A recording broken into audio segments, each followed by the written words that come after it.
Greetings, my creative friends, and welcome to another episode of Artsy podcast. Thank you for being here. This week, my guest is Ashley Ann Austin. Ashley is a glass blower living in Minneapolis, Minnesota, or right outside there, I believe.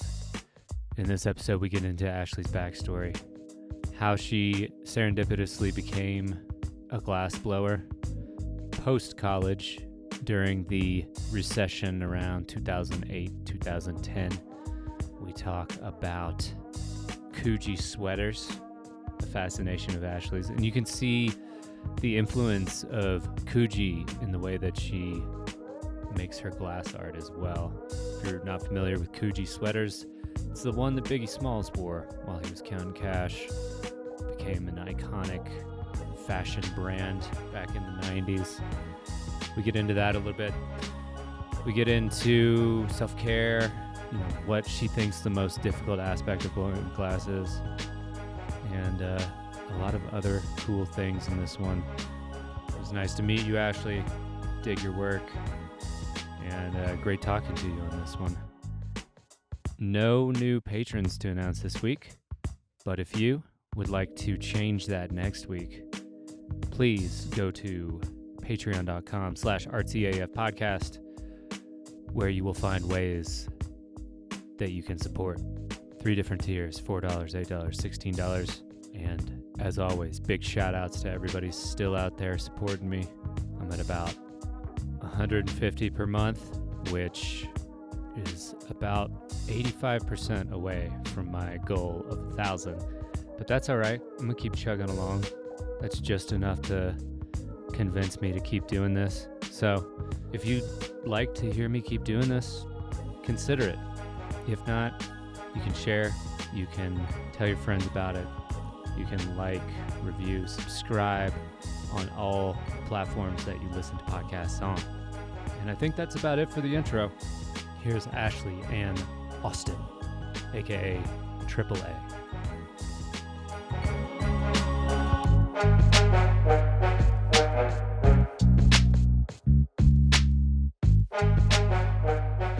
Ashley, nice to meet you. Nice to meet you too. Yeah, and thanks for agreeing and reaching out to be on the podcast. I took a look at your work and I really like it. Thanks. It's very cool.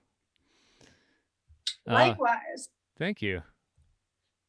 So yeah, I usually start with people's story as it relates to their art.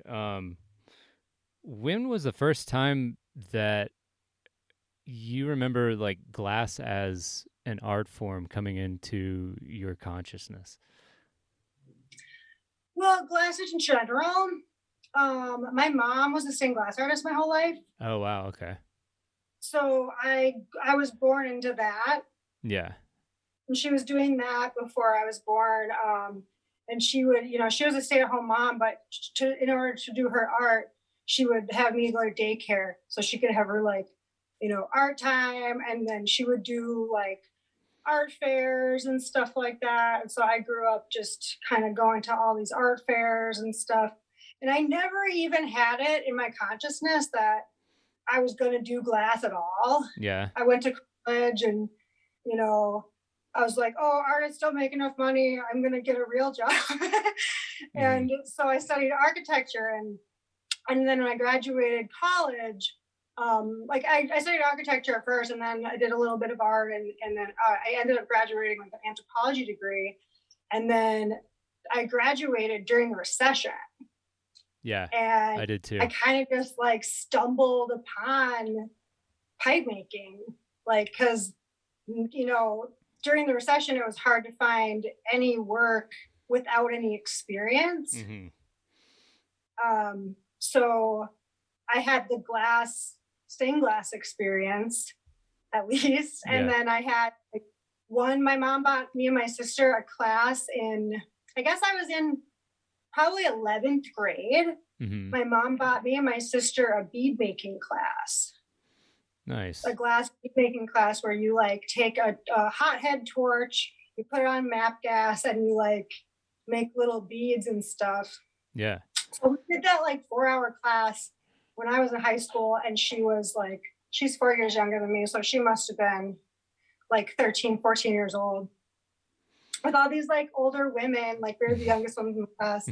And so I just used that on my resume after I graduated college. Nice. And I found where I just happened to kind of stumble upon this ad in a window. And it was a head shop. Okay. And it was a head shop that was pretty famous around us in So Minneapolis. where are you in Minneapolis? Yep. Nice. Okay, cool. Yeah. Yeah. So it was like, you know, the culture wasn't as developed even back in 2011, Totally. 2010 was when I graduated. I think I graduated in 2010. Yeah, that makes sense. Yeah. It was like I was like a super senior. Yeah. Oh, I feel you on that. So wait, so you just walked by a building that had an ad out for just a position that opened up in a like a glass making shop? I don't know very much about making glass or the industry. I mean, I have several friends who are glass blowers, but I don't know really anything about it. But yeah, I mean, glass is funny. It's like there's no straight like path, you know, for glass. yeah, It's a lot of people start in different ways, and I was just kind of lucky that I stumbled upon this ad in the window. But what it is, it's called Clown Glass. mm-hmm. It was a pretty famous head shop in Minneapolis. Like all the college people, all my homies in college, like you get a piece at Clown, Yeah, because they made their own pieces, and it was all their own work. Like they had their own glass blowers. And like, you know, even people from South Dakota, Sioux Falls would like drive all the way to Minneapolis oh wow, to go on glass to get their piece because it's illegal in, you know, North Dakota, South Dakota. It was like very illegal back then. yeah, So people would like drive in with your whole crew and like make a thing of it. So I knew about Clown Glass in college, but I mean, I don't think I ever even bought a nice piece and like, you know, before I made nice pieces.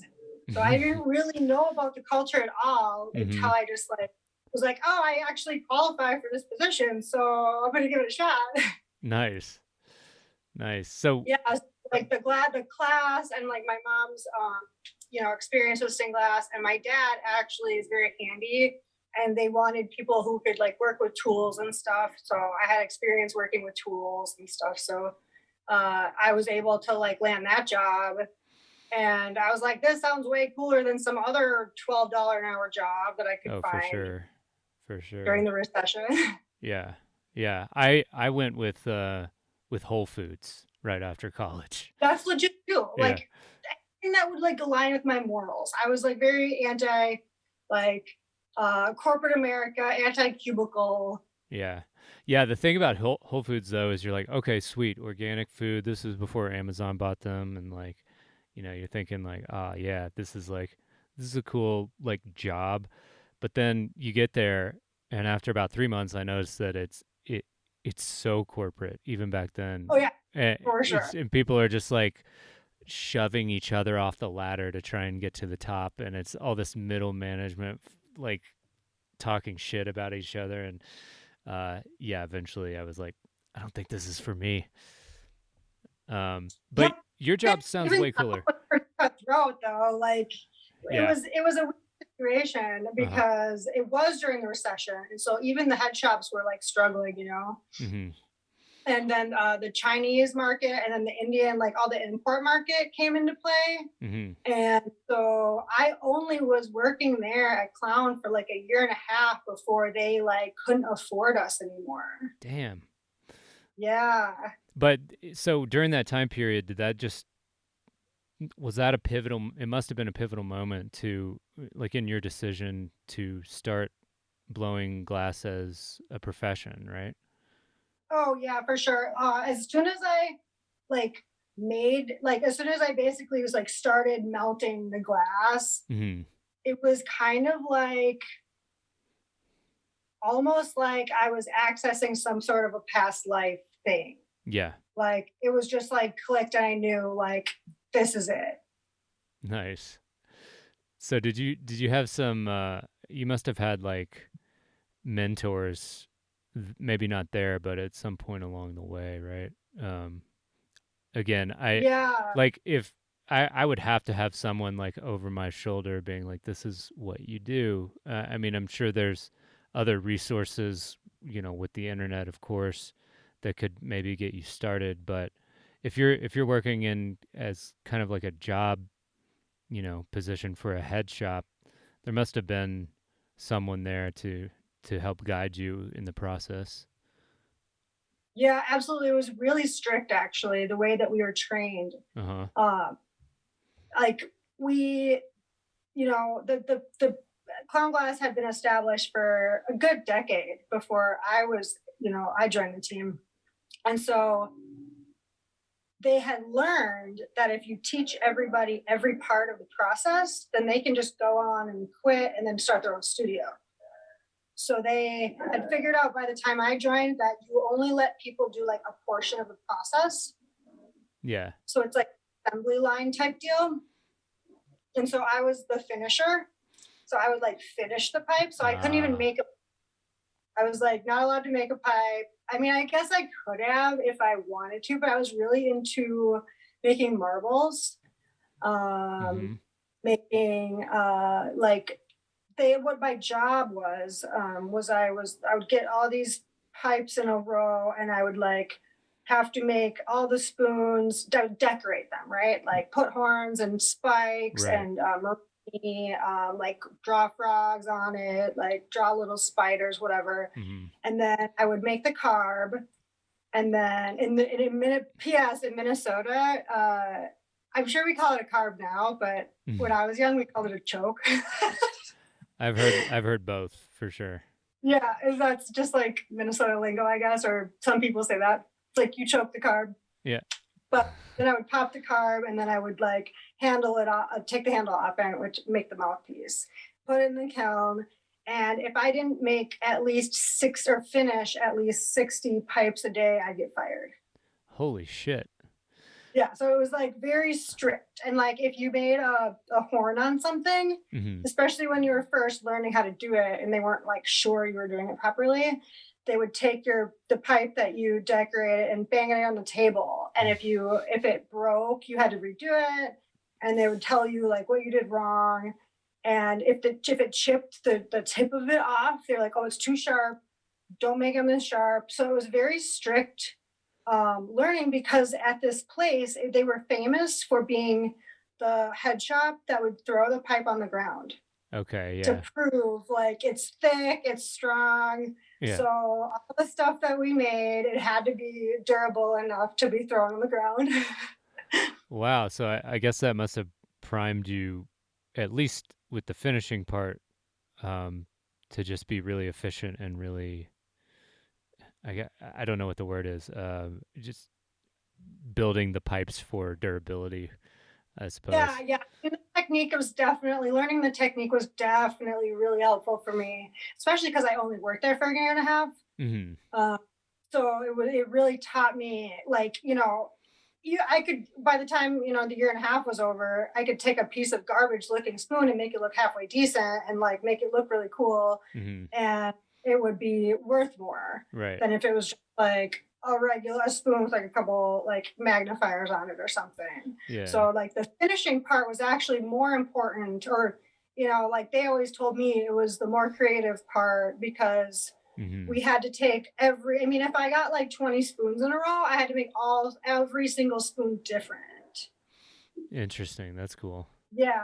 It's So it was challenging. like, how can you create variety? How can you make it like you have to make it really strong? So the training was really valuable for making really quality pieces. So I definitely really appreciate what they taught me for that because when you're learning on your own, it might have taken me twice as long or even longer to figure out like the tricks of Right. like don't make things too sharp. Like if things are popping off, you're not heating it enough when you're sticking it on there. Just like little tricks.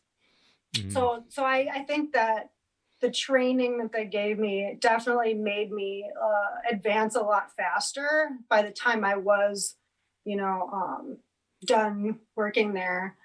And then like during, you know, I had to do my 60 pieces a day. My record, when I would have like a bunch of chillums, my record is 108. Wow. Dang. It's almost double. That's crazy. Yeah.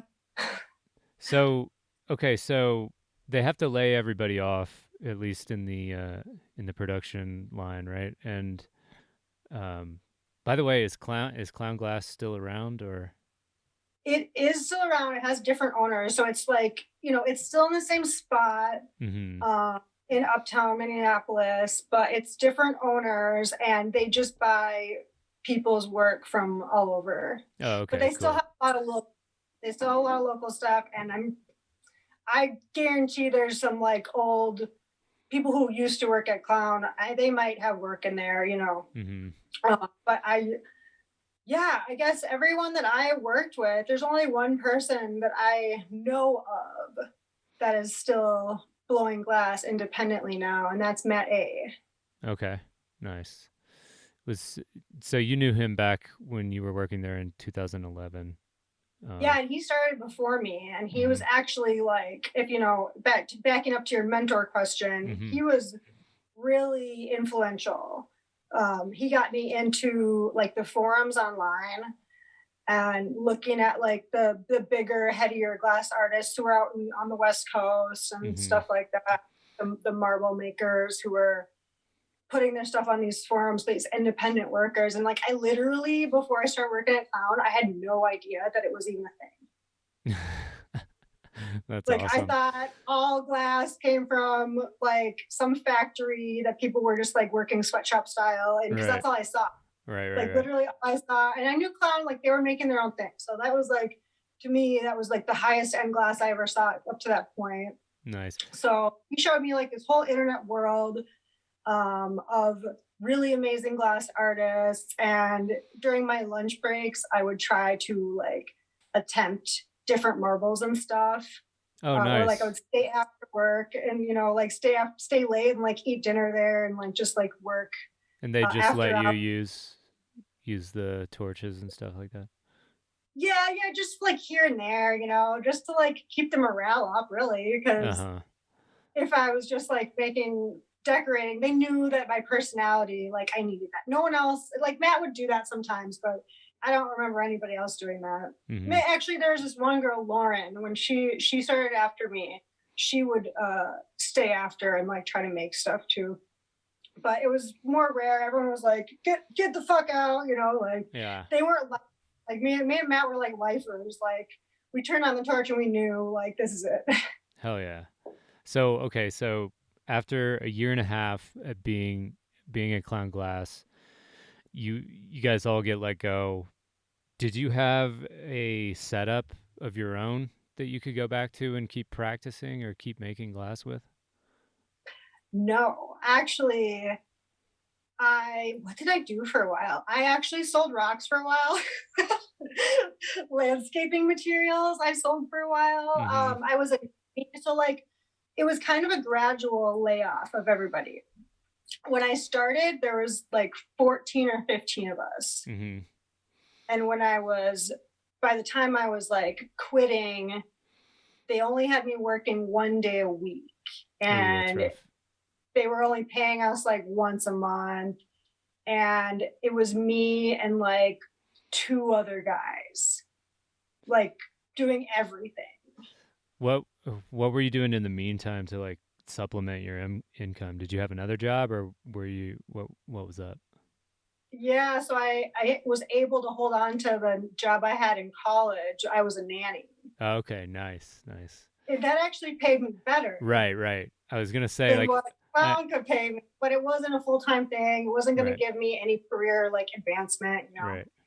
Right. So I was able to hold on to that, but that was I could only do that 3 days a week because they had other nannies, and you know, the other nanny, she was like older. It was like the nanny that they had since they were, you know, really young. So I was like the second college nanny, like the younger one that they knew was like gonna, like the one that they knew was gonna like go on and I'm not like a lifer nanny. So Right. I was able to hold on to that for like my 3 day a week type thing. And then I was working at Clown. It was like I was actually collecting unemployment because Clown, that's what they told us to do. They were like, collect unemployment. You can work here 1 day a week. And then when they just shut down, I think, or I quit. I was like, I can't handle this. It was because I found this landscaping job. But that was like $10 an hour, Oof. really like dead of the recession. It was not good. Yeah. And just kind of like what can I do that's actually full time and like pay my student loans. Yeah. So I did that for like a summer. And then after that, I was a daycare provider. Okay. For like little babies. So I was like a licensed infant teacher for 5 years, and I can like do CPR on babies and shit. But Oh, wow. that was Nice. like I didn't even know how to make a pipe, right? Because Right. I only was a finisher. Sure. So I didn't even really experiment with hollow stuff up until then because I didn't know that they were gonna eventually shut down. And when it was just me and the two other guys working there and supplying the store, it was exhausting, and I wasn't like into staying after and like advancing my skills. It was just like, go there, get it done. And it was actually, a lot of it was because it was just not fun anymore, because like there wasn't, like, Matt left, he went to the West Coast, and like he had a bench, a workspace like two away from mine. Mm-hmm. The girl that was next to me, she got let go. So I was like all alone upstairs in the upstairs area. And I was like, this sucks. I don't have anyone to go like smoke weed and lunch with and shoot this shit with. And so I just wasn't as enthusiastic about like doing things during my lunch break and like working after hours and stuff. Okay. So after Clown Glass, you're doing all these kind of like side jobs, and then you kind of land in this like infant daycare thing. Were people just coming to your house and dropping their kids off, or what was Well, the so deal I there? actually worked at like a center. Okay, cool. I think Okay. I knew someone who worked there. Yeah. And it was $12 an hour versus the $10 an hour job that I had. So I was like, yeah like that will help. Yeah. And man, I don't know how it came about, but I just heard through the grapevine during like that. I think I worked there for like a few months during the daycare, like changing diapers and shit. Mm-hmm. Which was like the worst part, but the babies were actually really awesome. Just like changing diapers and dealing with parents, that was like the worst part. Sure. But through the grapevine during that period, I heard that the guy who was like importing glass from China and India, who basically like put Clown out of business, like one of the importers in town, basically there was like one big one. Mm-hmm. And he had gone from, when I was in college, he had a little corner store, like market, Yeah. with snacks and like hookah stuff and like crack pipes and like little bodega style. Yes, exactly. Yeah. Exactly. So he went from that, and then by the time I heard he had started his own studio, he had like 4 stores, like big stores. So he had like realized like, oh, these little Debbies, they don't make me any money, but these pipes I can buy. He would show me these boxes.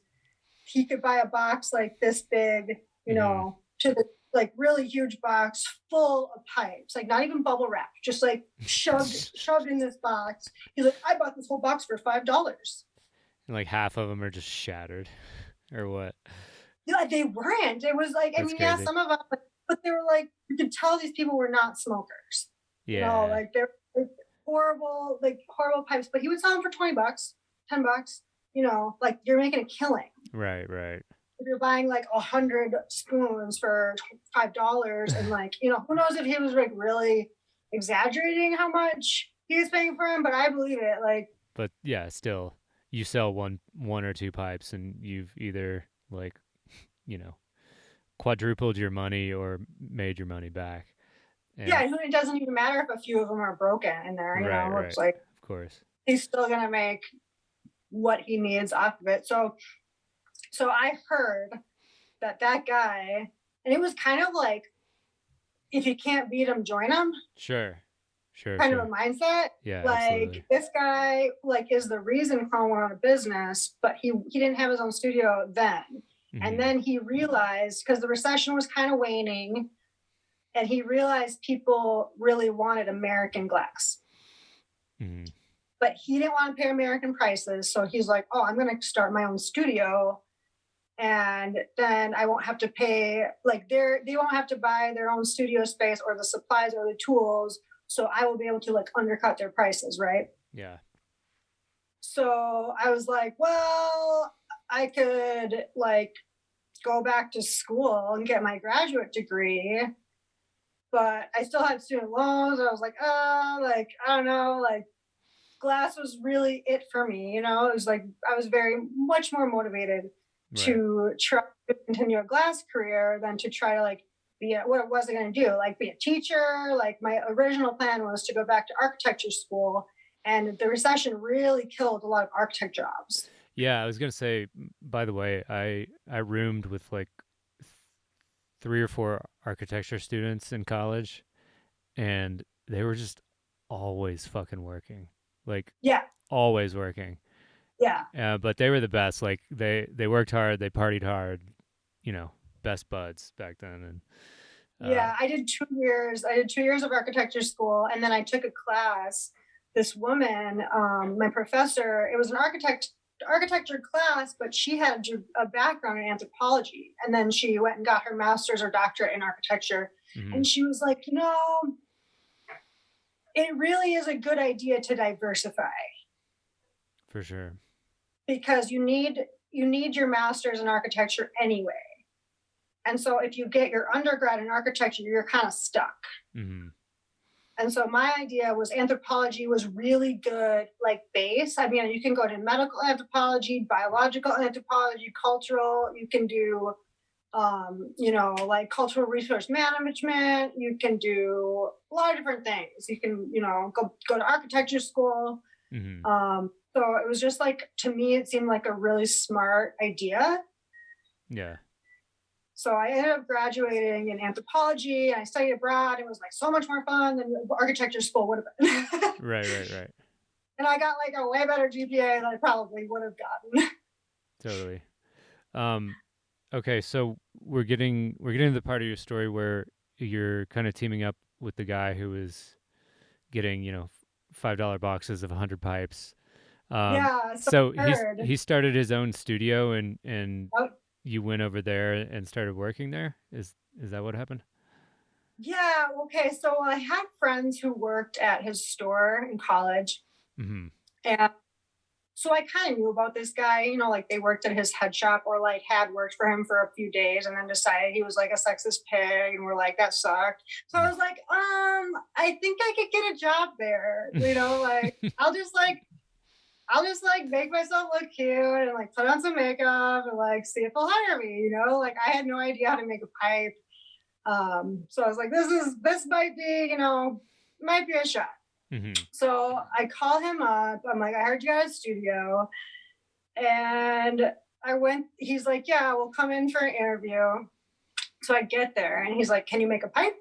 And I'm like, no, but just have your guys show me how to do it real quick, and I'll do it.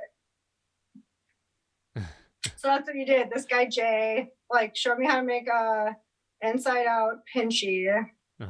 I'm like, all right, cool. I had enough experience by then where, I was able to do it. I was able to make something sellable, my first shot.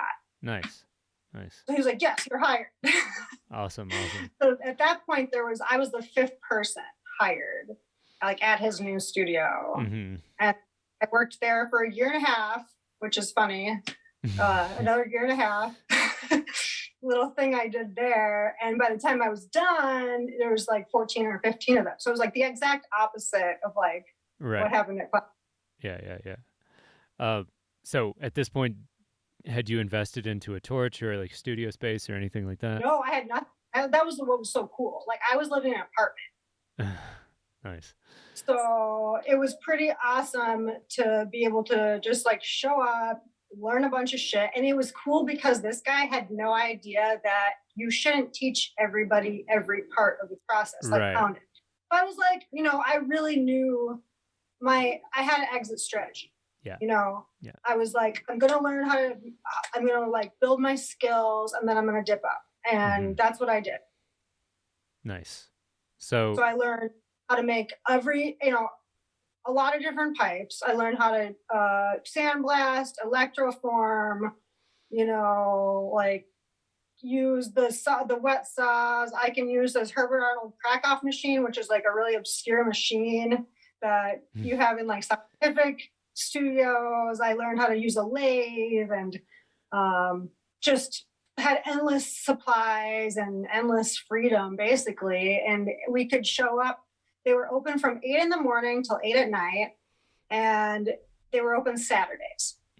So I would literally just like be there all day. I was the first one there, the last one to leave consistently, and I would show up on Saturdays, and I did really well there. And I learned a bunch of stuff. And Saturdays was like my day to like make my art stuff, like the fun stuff. Yeah. But like during the week, I only was really making like little scientific like hash smoking accessories, right? Sure. So it was like right when hash was becoming popular. Okay, like yeah. BHO was really becoming popular. Yeah, I was gonna ask you what we're talking 2013, 14, 2012 maybe. Oh yeah, 2012. Yeah, 2012, and I started my own studio I think it was March 8th, 2013. Okay, nice. Yeah. So something that I'm wondering about, like, it seems like there's definitely not any sort of like institutionalized or formal glass training schools, or is it just like kind of like how you did it, like sort of weaving your way through jobs, or maybe finding like some people you vibe with studios and then learning from them? It's very situational. Yeah. It's very situational. I was just really lucky that there was studios doing that where I was, in my area. And I think a lot of people kind of it's kind of the same thing where you're in the right place at the right time. You hear about someone or a studio or something. And now it's different because there's the internet and there's so many groups on Facebook and ways, like there's classes you can buy online and stuff. And there's actually like more formal classes where you can go, and like there's studios teaching, teaching classes. There's a place in uptown Minneapolis called Legacy where they will do classes. And then there's another place called Skylab where they do classes. And we're not even like we're not like super legal state. We're just like, we have a shitty medical program. So it's like, even so, we were doing it, Yeah, totally. So I think it's really situational. Like my boyfriend, he blows glass. We blow glass in our garage. But he learned just because he knew someone. And they were like, hey, you jump on the torch now, like try it out, So I think it's just very like situational, right place, right time kind of a thing. Yeah. But if you heard about it, if you know about it and you have the drive and you have a few extra $1,000 laying around, yeah. Then it is kind of possible to just kind of like, I'm going to make a setup in my garage or my basement or whatever. Totally. Well, it seems like you got kind of the best of both worlds. You were more or less paid to learn in both situations. Which is super rare. I don't want anybody to think that's a thing. It's like really rare. Yeah, it's not a thing. But yeah. I mean, maybe if you're you could probably get paid to learn if you have if you find that lucky situation, but it's pretty rare to like be paid $13 an hour and like be trained like I was, Right. You're not going to show up to a studio and be like, hi, I would like to be paid for you to teach me, please. And yeah. It was like, really weird, like rare, like that I would just come upon this ad in the window. Actually, I didn't come upon it. I should probably give credit to the guy that told me about it. I was dating a guy in college, and he told me like this isn't a thing, you should Yeah. apply, because he knew I was graduating. So So were you just saving up money the whole time at that place, just thinking like, okay, I need to get my own gear at some point? oh no, I was totally blowing Okay. it. Because Rad. I didn't know it was gonna end, right? Like Yeah. they're still a studio. Yeah. I didn't know it was gonna end. I thought like I would have a few years there and like, go do my own thing eventually. And like I could barely, when I left the place, the sweatshop, basically Yeah. it was. When I left there, I could barely make a Sherlock. Okay. Yeah. So it was like I just was like dabbling in so many different things because I knew there was an expiration date on this job, Yeah. but I was also blowing my money on classes and Okay. travel and like meeting other glass blowers and just like immersing myself in everything glass. So you were And still I went to Thailand and that was fun, but Yeah. So you were still like investing into like furthering your understanding of your art. oh, absolutely. And I was the only person in that studio to have like an Instagram, like for my glass. Oh, nice. And I was like taking my own pictures of my pieces that I would make on like my Saturday, like my art Saturday. Yeah. I was like taking nice pictures and putting them on Facebook and literally buying them from my boss so I could sell them. Nice. And so like I knew, because I've been going to music festivals since like 2004. Nice. So I knew, you just pop down at a music festival, put your blanket out and like put your pipes out there 100%. and like sell your pipes on lot sale, right? Yeah. And so I had plans to go to Austin City Limits Music Festival because my cousin is one of the camera guys who films. And so he's, I've been to Austin City Limits a few times. And I was like, oh, like bring my pipes, right? Totally. And so, but it's like not even that kind of festival. Like there's nobody doing that there. It was like, no camping. And so I'm just like, fuck it. Like I'm gonna do this. So I like put my blanket out and like had my pipes out. Just like next to venues and stuff. Well, like so there, like there's stages, right? Different stages. You walk to the stage or whatever. And during the day, people are just kind of hanging out, sitting down more casually. It wasn't as crowded. Yeah. So I just like kind of sit in the back more and just like put my little blanket out and have my pipes out. And I actually got a good response. Nice. And I didn't know hardly any like heady glass blowers at the time, but I was walking around, because the location is awesome of Austin City Limits. It's like you can walk, different places outside the venue if you're killing time and stuff. So I was just kind of walking around, and there are people like along those streets who have little pop-up like easy ups with like their glass or art or whatever. Yeah. And I actually met J-Mass that day, and he's a pretty famous glass artist. He I didn't know it at the time. I had no idea like who he was. He was super nice. And he's like, oh, like, let's see your stuff, And so I showed him my stuff and he let me put my pipes in his booth. Nice. So it was like, okay, I don't have to do this blanket thing because I look like a weirdo. Like no one else is doing this, this like lot style vending. Like I was used to going to Bonnaroo and like the places where you do that. I mean, like, no one's going around Austin City Limits going like, doses, Molly. Right. Yeah. I think at first I confused it with South by Southwest just because you said Austin. And oh, yeah, so yeah. That's like where the different bars. Right. That's what I was picturing at first. But so Austin City Limits is just, it's kind of like, there's like a festival grounds kind of thing. Yeah, it's a huge park. Okay, nice. Okay. Yeah, it's a huge park, and it's like got these beautiful like rolling hills. Who is playing?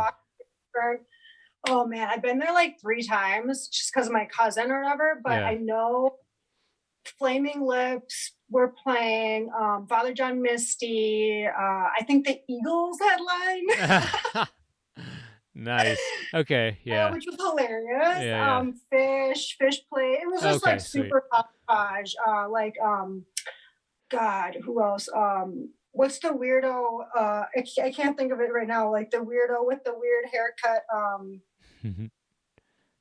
Jamiroquai. Like super theatrical. I Uh, know like Major Lazer was probably there, and uh, um, God, if I like, Skrillex. No. Weirdo with the I'm haircut. yeah, I'm sure he has played there, but it was Yeah. the weird hair, the woman and the man from England. She has like really pale skin. God, I can't. I it's like on the tip of my tongue right now. That's okay. Uh, but just like really weird mix, like Yeah. really Yeah. weird mix of music. And we went. It was like me and my girlfriend from college. We went to like 30 bands in 3 days. Basically, we were like as many shows as we can see. Mhm. And I was just like, I'll just try to see if I can sell a couple pipes, and we'll see, So Yeah. it kind of worked out. It was like my first experience, like outside of like just selling to my boss. Like my Yeah. boss Yeah. would pay me, right? Like we just got paid by the piece, and it sold in the store. So I had no like sales experience or anything. So did you And it get was all to first with J Mass. Yeah, okay. Yeah, so you got to kind of kick it at the booth and see how that worked out, like how to sort Yeah, of I mean, I didn't even kick it with him. I was just like walking by, and I was like, "Oh, glass, sweet! Like this is sweet." Like I make glass too, and he like I don't even remember how it went, but he was just like super nice, super welcoming, and not many girls were doing it back then. Mhm. So in my experience, like way back when I was just first starting, it was like when I was like had my little blanket out and I would have my pieces there, these guys would come up to me and be like super surprised, like, "Oh, you made this shit? Oh my gosh, like crazy." So I think it was just like welcoming and like supporting of that. Nice. So very supportive of that. Yeah. That's awesome. So you had this serendipitous meeting with J Mass, who's like a big in the glass world. Um what happened after that? I mean, what did you learn from that experience?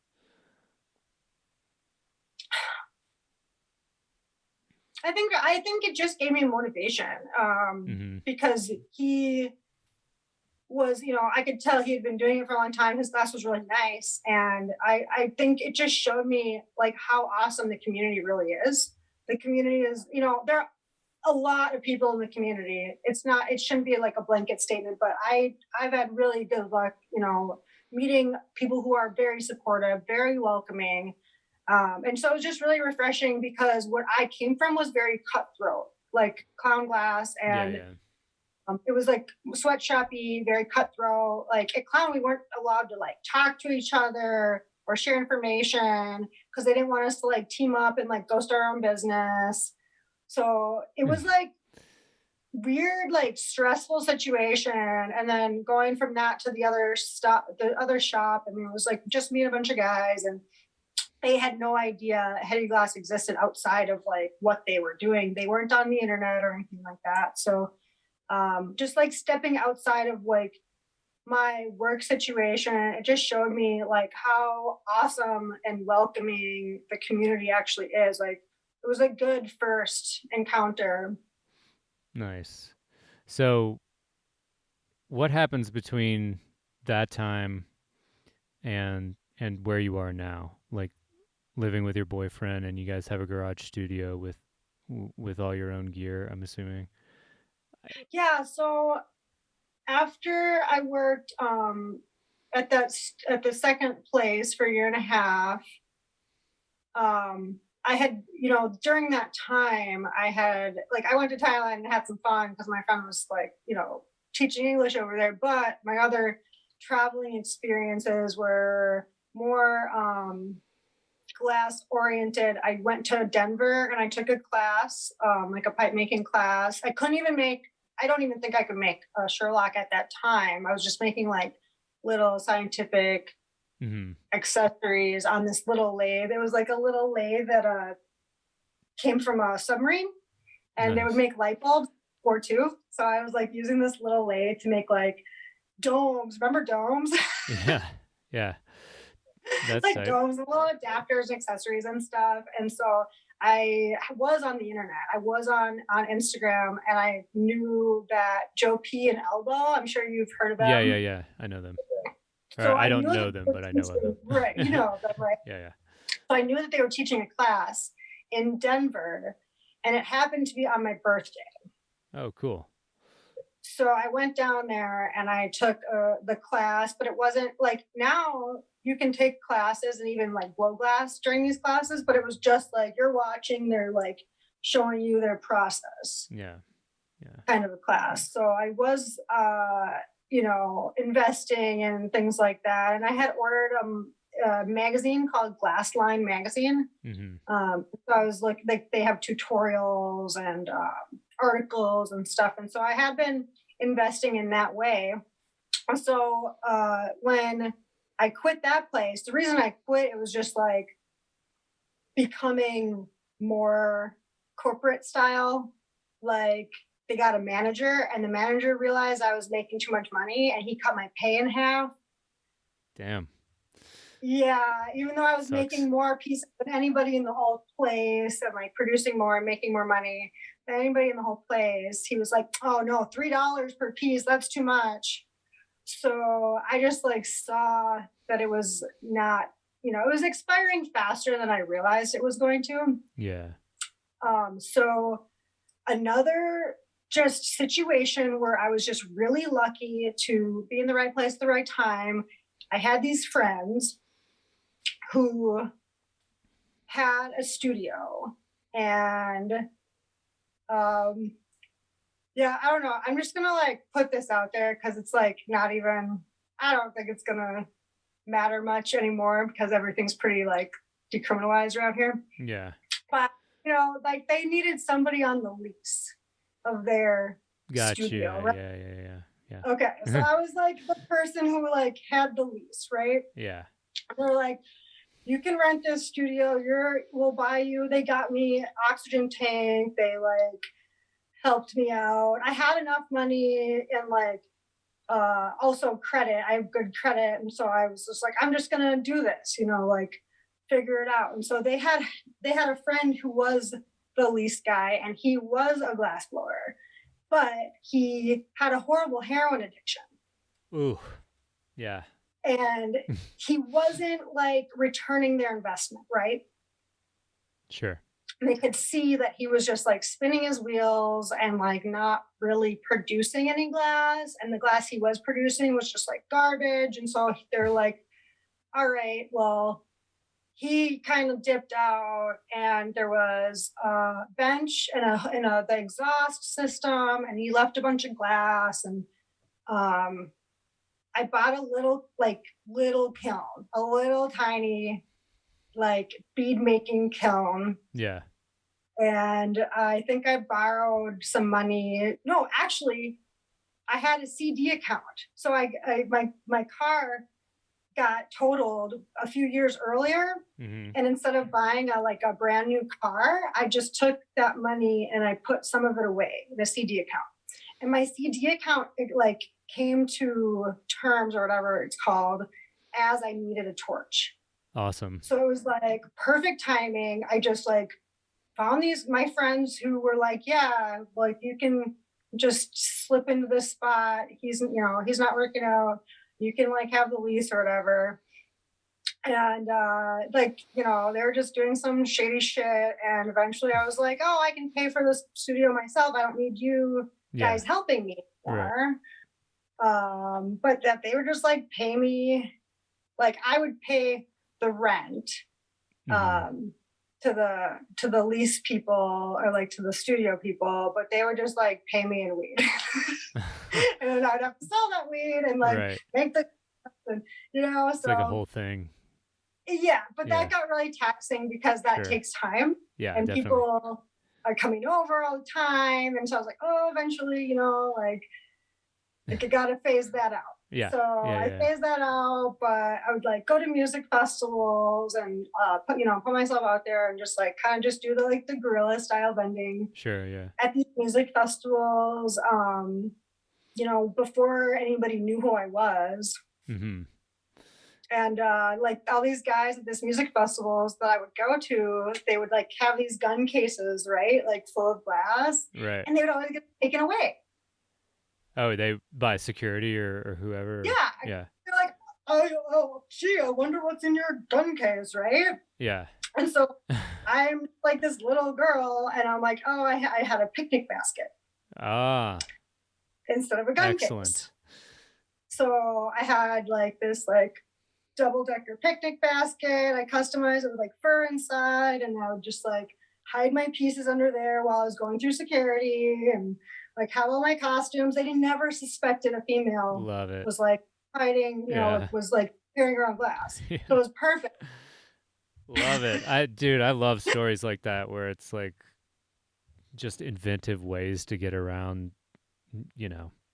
not officially being able to guerrilla vend or whatever at festivals like that. I like vending at festivals, like buying a booth Like and shit. now, Eventually, yeah. I was able to like afford a booth and Right. stuff. But guerrilla vending is like really where you meet more people and like have more fun. And I honestly like prefer it still. Yeah. Yeah. Like walking around the campsites. Yeah. Oh yeah. I mean, you're just like, what's up, guys? Like, what's in the basket? That's how I started. I would just it was Wakarusa 2010, and I was just making like pen and ink and colored pencil drawings back then. But yeah, I was at that Wakarusa too. You were? Nice. I think so. Because it was before I started blowing glass. Yeah. Nice. Yeah, that was a fun one. That was really fun. Was Sharon Jones at that one? I remember I saw Sharon Dab Kings, and I think wasn't Skrillex. Who's the other one? Bass Nectar. I bet Bass Nectar was there. The shows I remember seeing Lotus. I remember seeing this dude that I hadn't heard of until then. He was called James Zabila, was there. He's like a kind of house tech dude, and I was like blown away by that. Toki Monster. Yeah, it was just kind of like when I was like really, really deep into electronic music at that point. Blue Tech, I remember.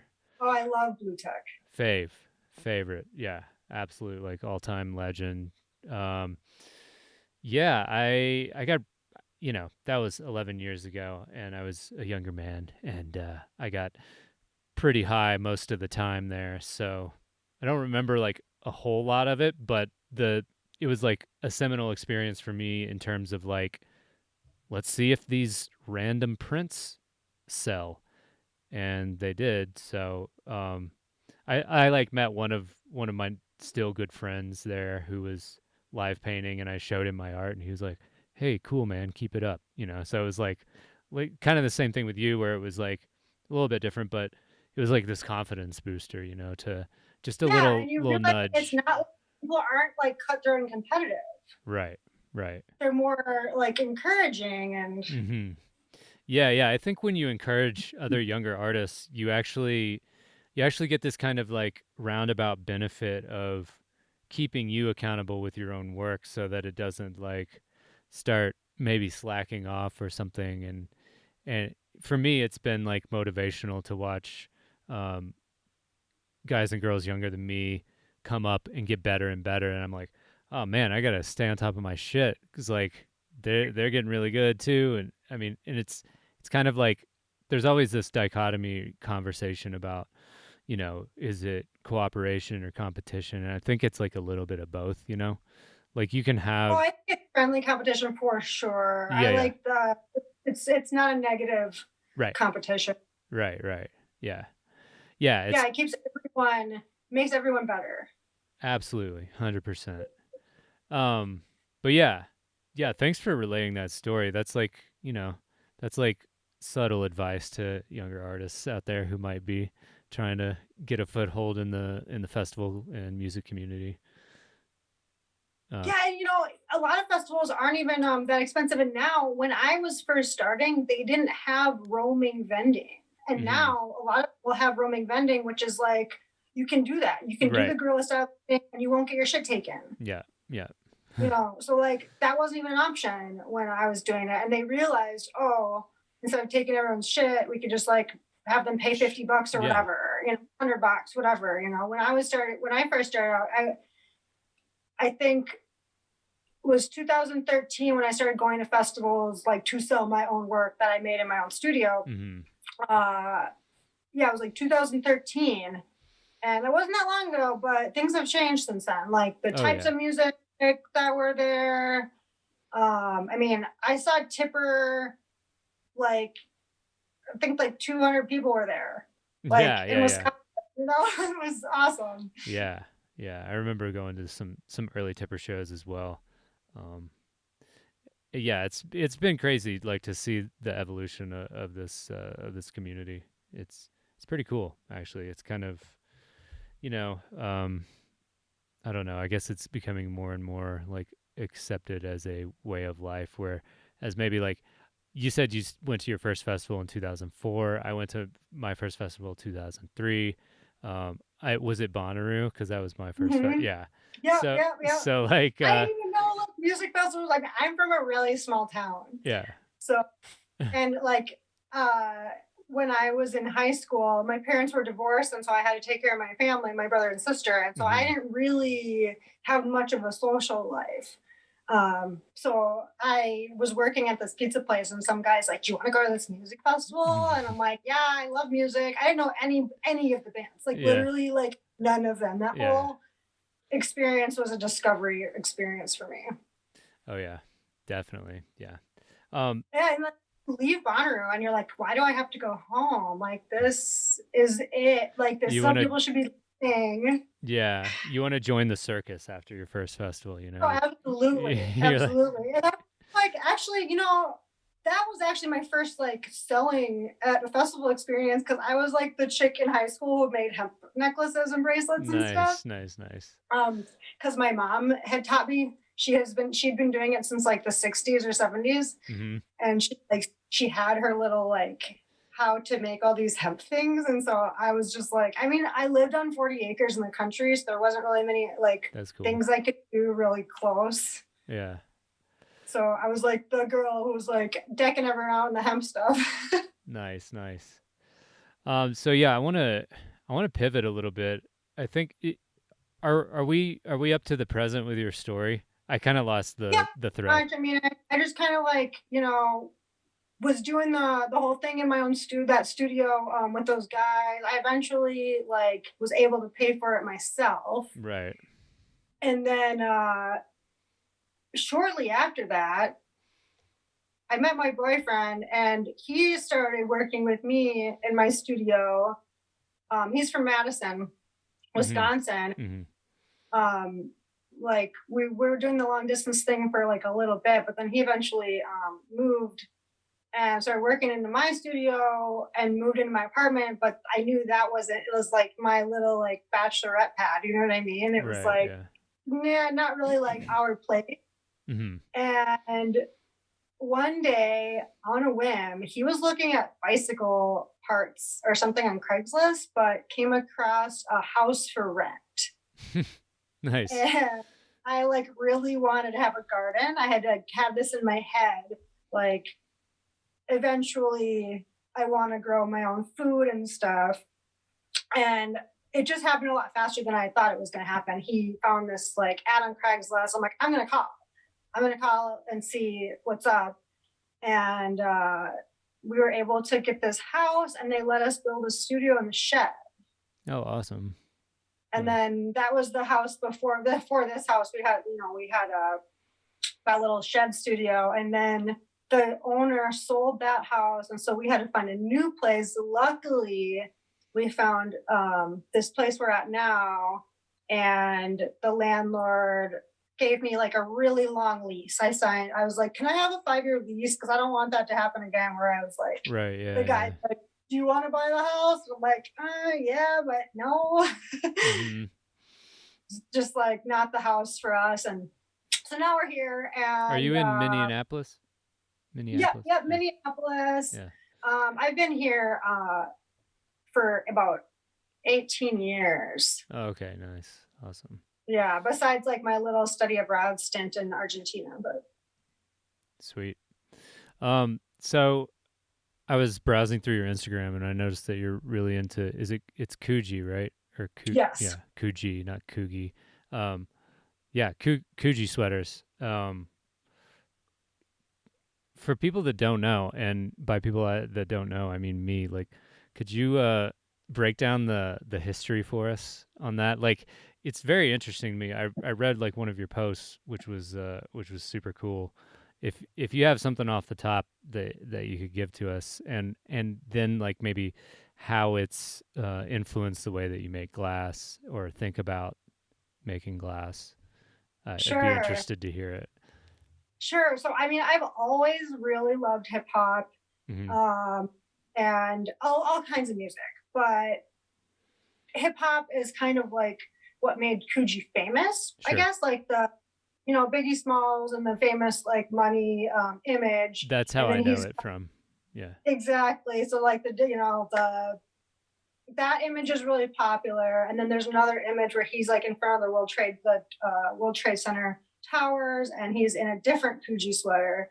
So those are two pretty famous images. But what I didn't know, I found out after talking to Billy Schleifstein, which is the ex CEO and president of Coogi. Mm-hmm. I got connected through him, or through a Coogi collector. Actually, I got connected to him, and he was like super enthusiastic about my work, and now he was like, I want to like mentor you, whatever I can do, like Oh, let's like dope. stay connected.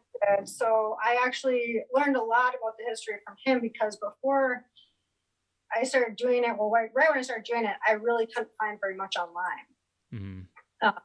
But he told me kind of like when they first started in '86 was when they first made their first one. He said it was mostly like lawyers and doctors, just like the wealthier clients who were buying these sweaters, and a lot of them Mm-hmm. were buying like the earth tone ones, not like the real wild crazy ones. Yeah, yeah. And then Charles Barkley uh, got jerseys made for this like all-star team that he put together, Yeah. and he got all these jerseys made, and I still haven't found any pictures, but hopefully I can dig some up. Nice. Yeah, hopefully I gotta make a trip out to LA, but Billy said we can go through his storage unit and we can find some things, some cool stuff to look at. So I Oh, think I'll sweet. get a lot of like really cool Uh, history tidbits. That's But that's an amazing connection. Like, how did you just reach out to him? so actually, I found this collector, this Coogi sweater collector. He has the most amazing collection I've ever seen, and takes the best pictures. He like has it really well lit. He puts it on this like fur like lamb skin and takes a picture of it Mm-hmm. and puts it on his Instagram. And his Instagram is like primarily Coogi and like Coogi history and stuff like that. He is just like one of those people who is just like all about Coogi, and like he will gift the sweaters. He is just like very into finding out the history. He was like me, where he couldn't find anything out about it online. Mm. And Mm-hmm. so he was buying these rare pieces off eBay. And one of the pieces that he bought came with like a brochure, or maybe he bought the brochure off eBay or something like that. There's just these like random artifacts that you can find on eBay. And so he was like flipping through this brochure and found Billy Schleifstein's name and looked him up on Facebook. And interestingly, Billy had just gotten on Facebook. Nice. And so they just started talking. And Billy's like an amazing guy. He's like one of the most gregarious and like giving people. So he ended up like talking to John. This guy's name is John. On Instagram is John the Fifth.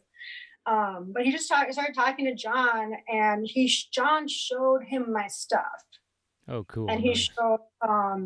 he showed Billy a few other people who were making either clothing out of Coogi stuff or, like there's a guy making artwork by like putting all the sweaters together and like putting them on a big canvas. Mm. So he was just showing Billy, like people are still doing this. Like what you did was like a really amazing thing, and there's a revival happening. And so he just wanted to kind of like show Billy, like if you don't know about this, we're still like Coogi is timeless, Yeah. And so Billy, like, was very enthusiastic about his enthusiasm, and then was like, please connect me with me. And so he ended up, Billy actually reached out to me and was like, let's talk. Sweet. And so like, since I started talking to him, we've talked on the phone a number of times, for like, one time it was like for 3 hours. That's so awesome. Yeah. So this, I'm seeing a little bit, at least on your Instagram, that kind of like the way that the sweaters are designed is kind of maybe influencing a little bit of your glass work. Not necessarily all of it, but like I'm seeing kind of like you're putting in like different colored tubings, right? Oh yeah. And it sort of like makes the very similar pattern to a Coogi, like right. Yeah, trying to get as close as I can. It's not as easy because with the sweater machines, they are super complicated.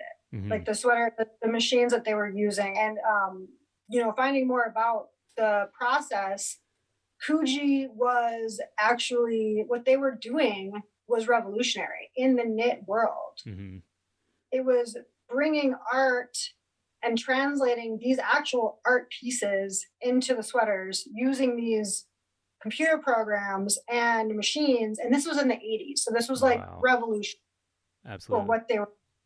And they actually have a whole, I don't want to say it's an exhibit, but they did an installation at the Smithsonian, at the textile museum that is the Smithsonian's textile museum. Wow. Billy did a whole speech there. And I think he said this was in like 1991, and that's right around the time that Charles Barkley had these jerseys made. Yeah. And so the football players, basketball players were wearing them, and he did this Smithsonian thing. It was like the peak, I think, of the old Coogis, like the original company. Right. And so, yeah, like the way that they are knit, I try to get as close as possible, but there are limitations in glass, like the colors aren't always the same.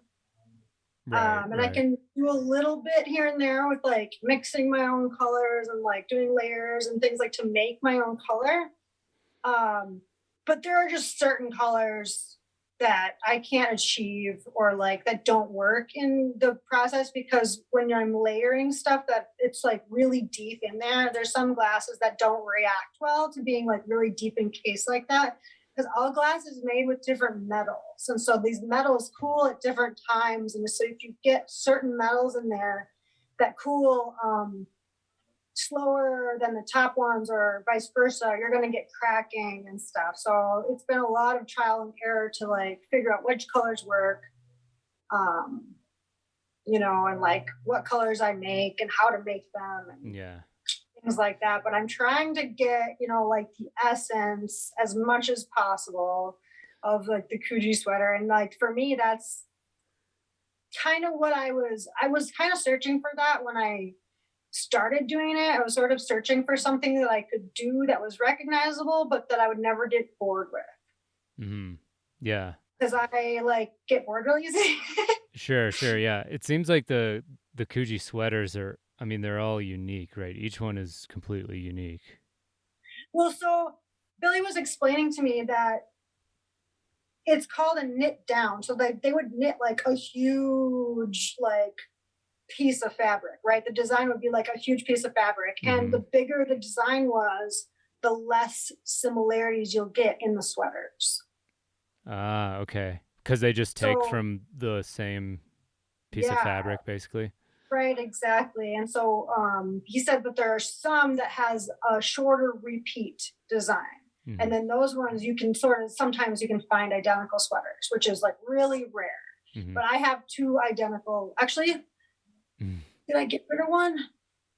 I'm always like adding and trading and like like sweater swapping or whatever. But I might have two that are like exactly the same, like identical sizes and Wow. design, but they're not as complicated. Like the more complicated ones that are, the faces and stuff, those are harder to find the doubles of those ones. Sure. And it's cool because I didn't know this until I started talking to Billy, but there was artists who were making these designs, like artwork. And I asked him, is it digital? Is it like pen and paper? He's like, whatever, it's everything.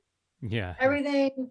They would just like design this, and then the technicians would transpose this design into the program for the knitting machine. It's amazing. I mean, to go as far back as the 80s and find people doing that, because I know that that's very similar to how like artsy clothes are made today, Right. I mean, like they were combined. I mean, there were all these stitches. They were all out there before they invented the Coogi designs and stuff. But then they were just able to. Billy said that they would actually slow the machine down to be able to get these designs in there. That's crazy.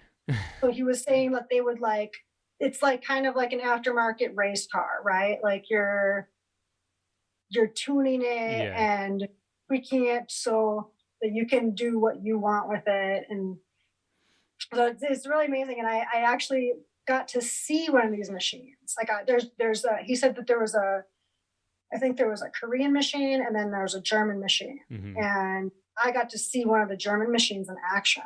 Nice. And what? Sorry. At MIT in Boston. Oh, nice. Epic. Yeah. So is he still making these or no? Well, so he is not the president and CEO anymore. Since then, so I think he was there till 99. And since 99, it has changed the business. The company has changed hands twice. So it's a completely different owner now. And apparently the owner doesn't have the original designs. Yeah. So they're just using they recycling them? Are they like remixing designs together? Design, like you can kind of create your own now so a lot of companies copied Coogi. There's a few different companies that copied, like Tundra. There's another one in Italy. I can't name them all off the top of my head right now, but there are like 5 different companies that pretty much exactly copied them once they saw what they were doing, because it's sort of like any art. We're like, oh, this is new and revolutionary, but I have these tools and I have this machine and I could do that too. It's just not the original. Yeah. Nice. Yeah, you always see derivative works whenever there's a breakthrough in any sort of art form, Yeah, if you have a good idea, there's always going to be the copiers. For sure. So yeah, I just want to ask you just some questions at this point. Thanks for going in on the Coogis and explaining it to us. Yeah, I could talk for like hours about it. Yeah, because my only point of reference was just Biggie, like straight up. And I knew that people were still really into the sweaters, and I think that they're cool. It's just something that, for inexplicable reasons, I never really got into, right? Like certain things will catch your attention at certain times, like, your boyfriend telling you about the ad for, to get a glass job.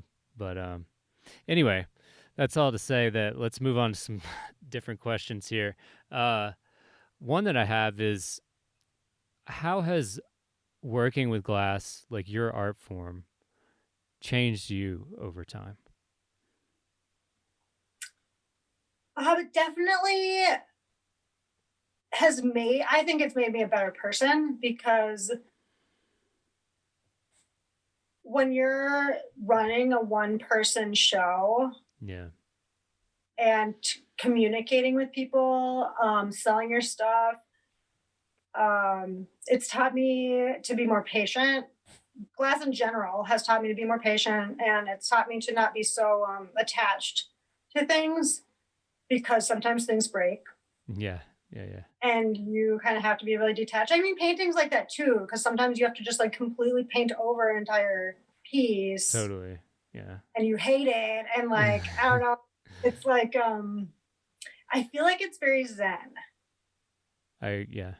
Yeah. Like I'm not Buddhist and I don't study that, but from everything I've ever learned about Zen Buddhism, Mm-hmm. like glass teaches you those things. And I just think maybe owning a business in general teaches you those things because if you're an asshole, people aren't gonna buy your shit. Right. Like 100%. just like kill people with kindness, don't be a jerk, be patient, detachment from Yeah. expectations. Totally. Uh, Yeah, so I think that dovetails into another question about like how you view your own work, and how do you balance out the voice of like the inner critic or the judging part of your brain?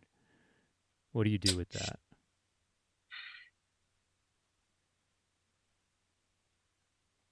I am like very judgmental because for me, the more critical I am, like the better it looks, right? 100%. Yeah. I But feel there's you. a line that you have to like get things completed Right. and you have to like pay bills, right? Mhm. So I feel like it's just a really um delicate balancing act. And I think that the healthier I am physically, mentally, like the more I can have a positive outlook on how I view things. Mhm. And I guess over the like the last 10 years of just doing it, I've learned to let certain things go, or like if something breaks or somebody, I don't have very many people saying like they don't like something of mine, or just like, just it just humbles you to like listen to the critic, but don't take it so seriously. Right. Right. Like yes, like don't slack, don't like let mistakes fly, or don't like let them be outsold into the world.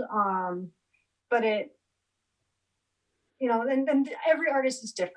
A lot of artists, the people who are just like more production artists, um I talk to a lot of them, and they say like just sell it, like don't worry about the little mistakes. And for me, I'm just like making a higher quality product and I want it to be perfect. Right. So I think for me it's just knowing what is good enough, but also like how to not make those mistakes. Like I even keep like a little notebook, um so I can, when I learn a trick, like, oh, that's the trick, or this is the color combo, or whatever, I'm trying to write it down so I don't have to like relearn that later, even like Right. 5 years later, make something that you haven't made in a while. Mhm. Do you Um, find that writing things down just helps you in general in life, or I definitely write a lot of shit down. yeah. Yeah. Yeah, I write a lot of things down. Yeah. I do too. Um, it like, it helps get things out of my head. Mhm. I feel like it makes room for things so I don't have to think about it. It makes me less stressed, Definitely. even if I never look at that thing ever again. Yeah. Yeah, yeah. It Like it's just helps. like putting it away, like from my brain, like put it away. Don't think about that. Like move on to what's important, because it's very easy to have like way too many things to do or things to think about all the time Yeah. and It's like forget focusing on like the most important thing. yeah, it's kind of like decluttering your brain is what Yes, I've found. yes, Um exactly. like And I even have methods of like how I do it. yeah. I don't like put everything on one piece of paper. I have like certain places for certain things. And even if I'm feeling stressed, Yeah. my best technique is to do like what I call a brain dump, where you just like write it all down on one piece of paper. But then after you get it all out, then you're like, okay, these are like separate categories, right? Yeah. Like Yeah. Yeah. this is work, this is personal, this is like projects I got to do on my house that need to be done or whatever, Right. right? Yeah. So then you can like break it down into columns and then like prioritize.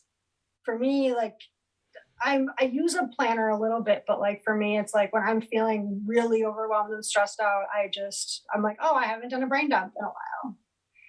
No, that's perfect. Yeah, it's just like getting stuff out of your head. I found is so important because otherwise it's just floating around there. You know, some things in your head are just useless, right? And whether you use writing or meditation to sort of like organize your mind, you know, you got like I find that it helps to do something because otherwise, like the stuff that doesn't really matter, that like you don't, you know, that doesn't need to be in your head will like bump into the things that are actually important that need to get done and need to be listed out and prioritized, like you were talking about. Yeah, it really helps me to figure out what's important, what's not important, just to like empty my brain so I can focus on one thing and not like the million things I have to do that aren't that important. Right, sure. Um, so do you have like a self-care routine or a daily just schedule that you try and follow? I am the most like inconsistent person in the world. Well, I'm probably not in the world, but I feel like I'm really inconsistent, but I feel like I have cycles. Mhm. Like like some people do really well. Like I do a brain dump every week. Like Yeah, like yeah. they're like, oh, on schedule, I do this way or this that way. I Mhm. find that when I create rules for myself, it like stresses me out. Yeah. So I've just found like if I'm stressed out, that brain dump helps, or like, oh, I haven't like reviewed my planner in a while, or whatever else. But like just my physical activity for me is the most consistent thing that I do. Mhm. And even not even consistent with that, like with what I'm doing, I love variety. You can probably see from my Instagram page, like I get bored really easily, or like I just love variety. Yeah. Um, Yeah.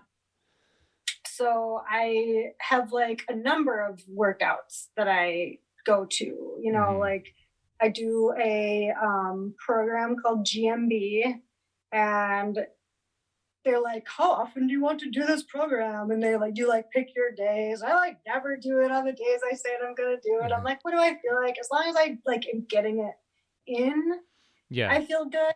Yeah. And I've learned,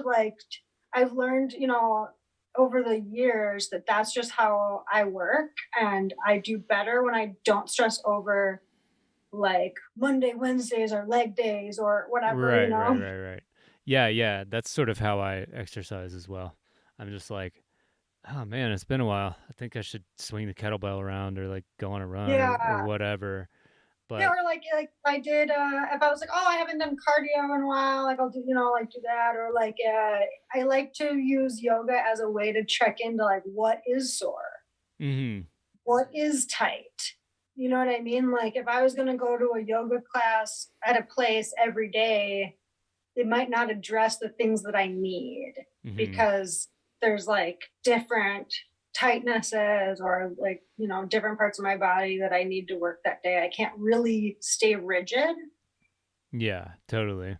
Yeah, especially like with the work that painters do, I can definitely speak to this. It's like you're very much just either standing or sitting still other than this sort of like rotating line from your shoulder to your wrist to the canvas. And it seems that way with glass blowing too. No, I mean it seems a little more physical, like a little more like full body than painting maybe, but it's also I could see how it could translate into, you know, like chronic stiffness or just like things needing to be like kinked out or you know, smoothed out, you know. Yeah, I mean, it's like very like you get stuck in this forward bending position a lot because it's not natural for humans to like have your arms in front of your face all day. Right. Yeah. And so you tend to like get really tight in your shoulders, and like then you get this like winging scapula thing, and like sore shoulders, and you get this back thing going on. So it's like attending to those needs is really important. 100%. But then also like you don't want to forget your legs. You don't want to forget the cardio or whatever. So Right. it's all staying well rounded, but then just kind of like ask. I think knowing how to ask yourself what you need is really important instead of just going Definitely. by schedule, you know? Yeah. Yeah. Just being in touch with your body, I think, is something that's super important that, like, you know, many people don't take time to acknowledge or just Yeah, I are. didn't for like way too long. And so I had come to like a roadblock Mhm. earlier this year because and even though I was doing yoga and like physical therapy type exercises, and I've always been pretty active, I hurt my leg about 8 years ago, Mhm. and so that threw off my posture and my alignment, which threw off my shoulders and everything like that. So that's actually a huge part of my summer has been not torching so much and really paying attention to my body and getting it back where I'm like relearning how to torch and like relearning how to hold myself Yeah. while I'm blowing glass and stuff because we get these nasty habits and then they're really hard to break while you're working. 100%. Yeah. Yeah, cuz you're focused on the work. You're not putting a little bit of your attention on your body to make sure you're in the right posture or what have you, like I find myself Yeah, often like hunched hunched over the painting, like just getting like in there to the finest detail, and then I'm like, why does my back hurt, like later. yeah, I'm sure you stand on one leg more than the other leg because you're like Yeah, it's because it's just how it it is goes. more comfortable for a little bit of time, Yeah. but then you realize like, oh, I have one hip that's tight, Yeah. or like my low back hurts, or whatever. Yeah. Yeah, Yeah. I don't think we are active enough just as humans. It's really important for me to just get that out of the way in the morning. Yeah. Yeah, that's kind of what I do too. And it doesn't, for me, it definitely doesn't have to be like the same thing every day, but like I also find that like getting the blood moving, and whether it's cardio or weights or yoga or whatever, like it really helps my mind. Oh, Actually, it's absolutely. like kind of It's part of. definitely the best drug. Yeah. Yeah. Yeah, but weed is tight also. Hey, weed is tight, weed is great, but those natural exercise drugs, I feel much better if I do that before I smoke weed, Oh or yeah, like before, you know 100%. what I mean? Oh, like I forgot about how good those drugs are. Yeah, It's just a the completely the different thing.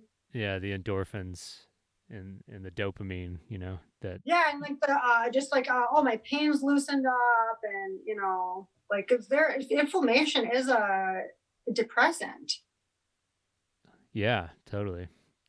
and so I feel Cortisol and yeah. I yeah, I yeah, know enough to be just like dangerously ignorant about like talking about all that stuff, like I'm like, yeah, cortisol, right? That's what we're talking about. But yeah, it's just something that like I think anybody who works for themselves, or just really any human, any person ever listening, should consider like looking into on like how to take care of yourself, because it just makes the experience of living life, which is hard and can be like, painful, it makes it better, when you can move your body a little bit and just get into these little practices that helps like soothe the difficulties of life. yeah, absolutely. And we're not taught that. We're not. It's like, Yeah. yeah, college doesn't prepare you for life, and then you're sitting at a computer the whole time sitting, and in your whole like elementary high school career you're sitting at a desk, and I'm left-handed, so which a Oh lot of damn. artists are. Yeah. So I had in a right-handed desk my whole life, which was like So probably you had to really like, detrimental. yeah, you had to twist a little bit to like Yeah, even like right. slouching all the time. Yeah, so I feel like if I was taught even just how to stand properly, Yeah. like I could have avoided a lot of bullshit. Yeah. I feel But you. it's all, like actually microdosing has been really great for me for that. A Mushrooms. lot of people do microdosing for depression and anxiety and stuff, but I use it to like learn how to get inside my body more. And like Mm-hmm. I don't do it as much anymore, but especially when I was really like frustrated with my pain and I really didn't know what to do about it, I would microdose and it really helped me to learn like what areas of my body were talking to me. Yeah. Yeah. I'm assuming you're talking about mushrooms there, or Well, I whatever. I mean, like I like to microdose mushrooms more often. I'm cutting like a hit of acid into like eight yeah, yeah, yeah. pieces, 16 pieces, depending on what what it is. Yeah, yeah, Some stronger than others. yeah. But I'm actually really a fan of uh, dosing, like micro Do DMT. you have like a vaporizer? No, no, I just like glass. Okay, nice. I would. But I I just like just a little bit. You don't need like three, right? Like interesting. it's fine. Go ahead and do that. But for me, if you just do a little bit, wait a few minutes, do a little bit more, go a little deeper. In my experience, it like stacks my spine Mm, or puts me into a yoga position that I need to be in, like automatically, like folds me mm. into whatever I need. Nice. Yeah, I've always thought of it in one aspect of it being like um sort of like either a massage or some kind of beneficial surgery from the universe. The way that it feels for me, at Yeah. least. Like, Yeah. Almost like you feel like a battery, yeah, yeah, yeah. like you're electrified, like you're being charged or something, like you're an antenna. Uh huh. Yeah, yeah. It's great. Um, that's cool. I guess. I guess anything short of blasting off is a microdose, huh? Is that what you? Yeah. Cause it's like hard. Yeah. Yeah. And like, I just do it slow, you know, Yeah, like 100%. Yeah.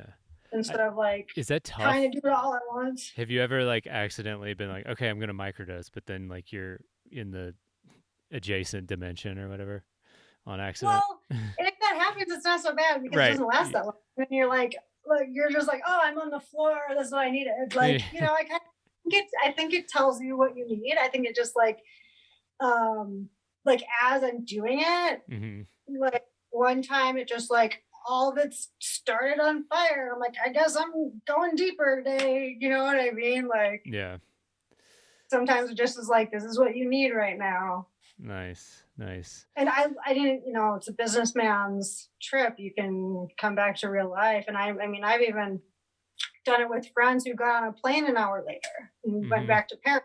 So Yeah. What one of the times I experienced it, I went to work like a couple hours afterwards. and you had a great day, I'm sure. I did. I was yeah, I was when I was a Amazing. cashier Like at Whole you have Foods. a positive outlook. Yeah, yeah. Yeah. I was just like chatting everybody up that came through my line and just like huge smile, like I'm like, I'm gonna look like one of the faces I saw in there, and just um, Yeah, you're not exhausted afterwards, yeah, like with L, you need like a day of recovery when you go that deep. yeah, 100%. And you're starving and tired and Your nerves are like a little frazzled there, yeah, yeah, like depending on what you did or hmm whatever. I just think it's super useful. I mean, a lot of people talk about it for psychological things like depression and anxiety, but I feel like a lot of people have a lot of pain. And I think it's great for using it for your body to get inside it, because a lot of people aren't feeling their pain. Right. It's just this numbness, and then they're like, "Why am I depressed?" And it's Yeah, or like you have a pain somewhere, but you're not realizing that the tightness is in a different area. oh, right, right. Yeah, it's like the how muscles and bones stack up and Yeah, because it's all something down the connected. line. Yeah, yeah, yeah. Right, right. It's all connected. So I think it can be really, even microdosing a little bit of L. I will do that before I get acupuncture, Mm-hmm. Nice. because I'm trying to wake up all those neural pathways, and I feel like the treatment will stick better Mm-hmm.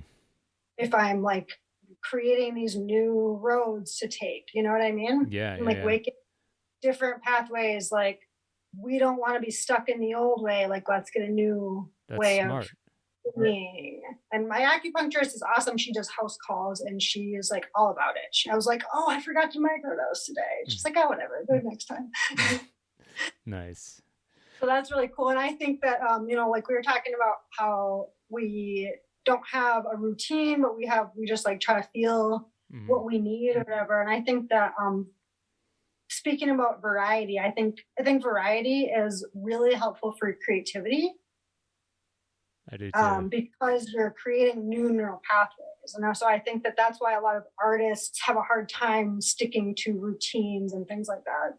Yeah, yeah, 100%. So I think that we shouldn't get down on ourselves because of it. I think that we should embrace it and just know that there's these cycles that we must like be aware of and think about. Right. I think that the word routine could be more broadly defined as just checking in and seeing what needs to be done in preparation to create your art, Cuz like I don't know about you, but like I've done this before, but kind of the thought of, unless, I mean, like I said, unless I wake up just feeling like $1 million going straight into the studio and painting, like that's a rare thing, but sometimes it does Right. happen, and I'm really grateful for those days.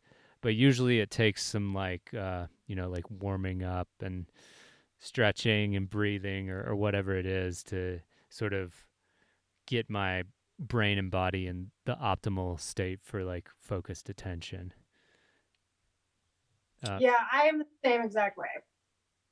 And I think it's important to know that because, artist style, he was talking about how he was just pushing himself too much, and he had to back up and like redo things. And I think that we all go through um, those experiences where we're like, no, I like need to take care of myself first because my body is my tool, and then I go to work. yep. And I think that it's like those learning experiences that we have in our heads, that's why I need that. Yeah. Yeah. Totally. Like, of course you want to go to the studio and paint, but then in your head, I will feel like shit later. Right. Or that I'm not in the most optimum state that I could be in. So Yeah, it might yeah, make the experience of working not as nice and a little more forced. And again, there are those days where I just wake up and I'm like, I'll make a little coffee, hit the studio, let's go. But, a lot of times I really got to like at least touch my toes first or something like that. yeah. I mean, I feel I have experienced jumping rope is like Ooh, really yeah. helps me.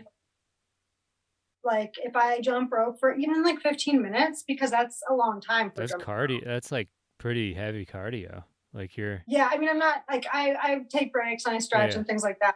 Like, I know if I'm jumping rope for an entire song, that's like a pretty good stretch. Yeah.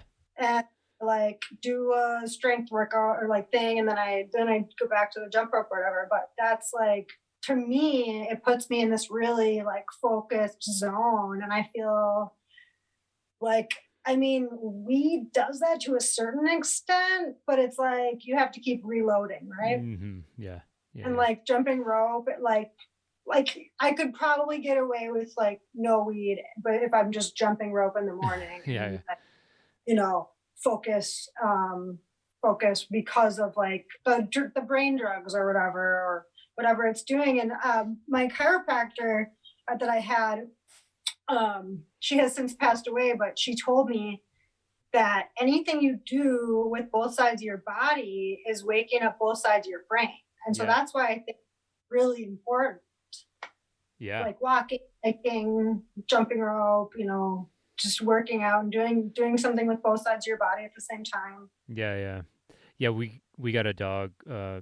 My girlfriend and I got a dog during the pandemic, and just walking her 2 times a day for like 30 to 45 minutes each time is like super nice, like it gets me outside, and it's not like crazy. It's not a crazy workout or anything, but like you said, just that side to side motion, like something about that just gets things moving, and it's not intense. It's not like you have to, run a couple miles like top speed or anything like that, but it's sort of this nice warm up, and yeah, I'm really, really grateful to have a dog. Yeah, I mean, getting into nature is always, I think, really important too, because we're we're human.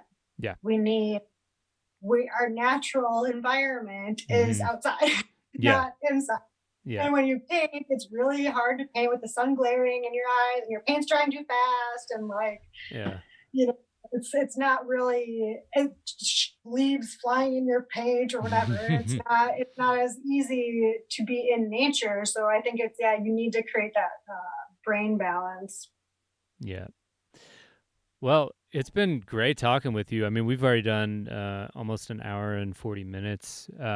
Usually what I wrap up with is any advice that you would have for younger glassblowers or even younger artists, or even a younger version of yourself. I honestly think the most important thing, and just for anybody in general, don't try to force yourself to do anything that anybody else does if it's not for you. I think knowing yourself is super important. Like we were saying about like knowing what you prefer in terms of like a routine. Like, are you really good with a rigid schedule, or are you better? Does that stress you out? I think just knowing yourself, because there's a million ways to be an artist. There are so many ways to go about doing it. Mm-hmm. And I think that it's not like a cut and dry, like some Wall Street trader, like there's a path for that maybe. Yeah. But for us, for artists, I think it's really important to just embrace your individuality, and especially what makes you tick. I think that's really important. Yeah. Well, that's excellent advice. I think that's a good place to stop. You feel good? Yeah. Awesome. Well, thank you, Ashley. It was nice meeting you, and yeah, I do. Really appreciate you taking the time and sharing your insights with us. Same. I had a great time. All righty. Well, thanks everybody for listening, and we'll see you next time.